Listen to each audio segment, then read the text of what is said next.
Hey creator, in this last video I made, I talked about how you can post on YouTube correctly. And in today's video, I'll be showing you the second method because in that video, I mentioned that I'm going to be showing us two different ways via which you can post on YouTube correctly. And posting correctly is very important because it's going to help you get visibility, it's going to help your video get views, it will help you reach the right audience, it will help the algorithm to understand who your content is for and then get to show it to the right persons.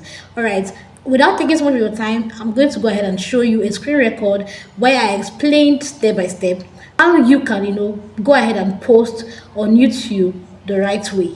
For the second method, we're going to be using the YouTube app itself, not the studio, not the desktop site, but the app.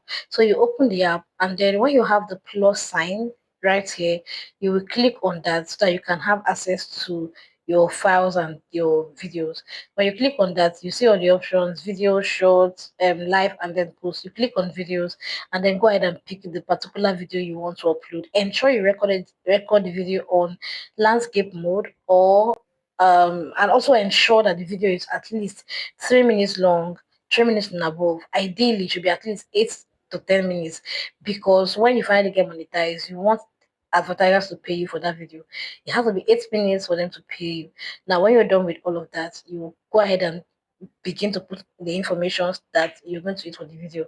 Your title, you're going to go in and type in your title, go on to your description, enter the description you have. Let's assume you already generated one from ChatGPT. You go ahead and enter the description. When you're done with the description as well, you go on, scroll down to where you have paid promotion. Then you're going to click on no. All right. When you click on no, you scroll down again to where you have altered content, which is currently showing as AI and tags. You click on no for altered content. Then ensure that this particular video is placed on private or unlisted. Don't make it public yet until you are done with all of the editing. Then you just go ahead and ensure that you click on upload. Once you click on upload, the video is going to begin the countdown, right? I already mentioned that you should ensure that the video is set as what's it called, unlisted or private, or you schedule it, but don't let it be public yet, so that you can finish up with all of the settings that you need to put up before the video begins to run.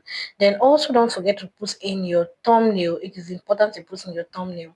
You can do that already, but or leave it for the second phase of this particular video, right? So when it's now uploading, like it's doing now, allow it. When it's done, you are now going to head over to um YouTube Studio, the desktop site, to complete this particular method. Now, the reason why I will always advise that you use desktop site directly to do your upload is because it's faster.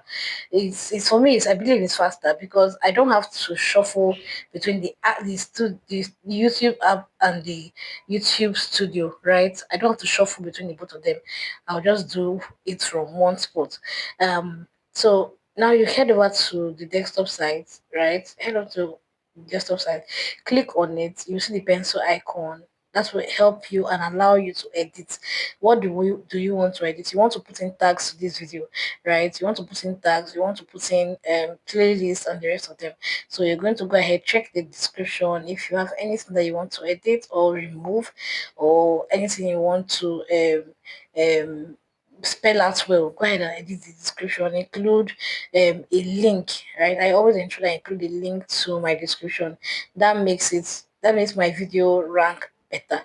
Then I'll go ahead and copy the tags that I already have, because I also include my tags in my description. I'll copy out the tags that I already have, and then I'll scroll down to where I have tags, right? Where I have tags, and then I'm going to enter it there. Now drag your screen to the left hand side, so you see where you have cards, end screens, and quizzes, and subtitles. Go ahead and enter your end screens. I hope you know how to. If you don't, this video still explains that. Go ahead and enter your end screens. Just pick the particular one you want, right? And pick the particular video you want to show as your end screen. When you're done entering your end screen, the next part is to enter the the cards, right? When you're done entering your end screens, go ahead and enter the cards. carefully place it. If there are places where you mentioned a particular video, maybe when you were teaching, go ahead and input it in that particular timer, right? I did a video where I explained in details how to enter your end screens and your cards. Go ahead and click on this link showing here. If just in case you do not know how to enter end screens and card, click on that video showing up here to be able to watch that. Now when you are done, when you're done doing this, when you're done entering the end screen and the cards, you can just go ahead and save it. Click on save, and then that will be saved for you. Now when you are done entering your end screen and card, you're actually done editing this video. The last part is, for me, usually going to vidIQ to see if the SEO keywords are ranking, and if they are not, how I can improve on them and make them better. That's the last thing to do. So on your cards as well, ensure to add a playlist, because when your card pop up, if people see a playlist to watch, they will be encouraged to binge watch your videos, and this also means more watch time for you, more watch hours for you, more better views for you. So when you're done entering this, if you want to put in quiz like I did for this video, you can go ahead and enter some quiz.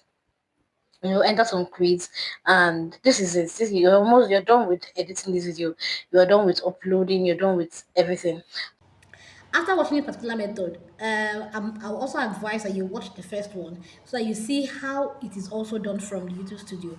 I'm very certain that after watching the both of them, you'll be able to decide for yourself which one works for you. As for me, I always prefer to use the YouTube studio method because, like I already explained, it does this deep meta data analysis, right? It reads your video very well before it gets to publish, and then I don't have to move from here to here when using the YouTube studio. So it's left to you to decide which one works best for you. But this is the correct way to post on YouTube in order for your video to get seen by the right persons. Thank you so much, and I'm hoping to see you in my next video. For now, do have a great week. Bye.